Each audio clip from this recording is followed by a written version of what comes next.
So you got all these news agencies. Tonight, all the news you need, all the facts behind the story, the truth. We dig deeper. No, you don't. You just repeat the same crap over and over. We've been listening to it all our life. I'm going to show that to you in a moment as part of Conspiracy Friday.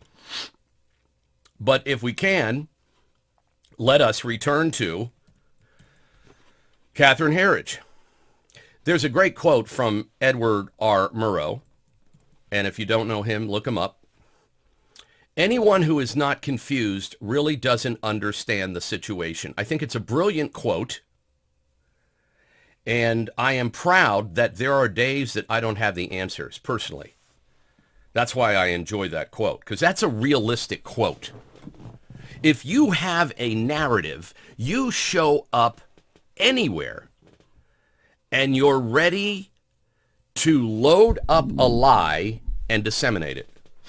If you have a narrative. If you don't have a narrative, you do what we do on this show. We look at it and we ask questions. Many people may remember I was questioning DeSantis. I was looking at different candidates. I don't show up with the narrative and say, look, guys, here's the outcome. No, we have to show up and look at the facts. So CBS officials seized her files, computers, records, including information on privileged sources.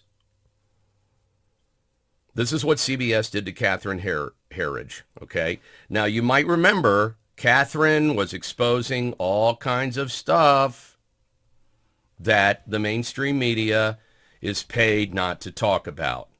So again, just a reminder, all these competing companies, they all pretty much say the same thing, radio and TV. None of them are going to tell you the truth about a whole list of things. A whole bunch of people are going to try to steer you away from a whole bunch of things.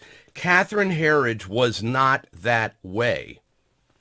And I remember playing her sound bites both on radio and podcast. And I would point that out.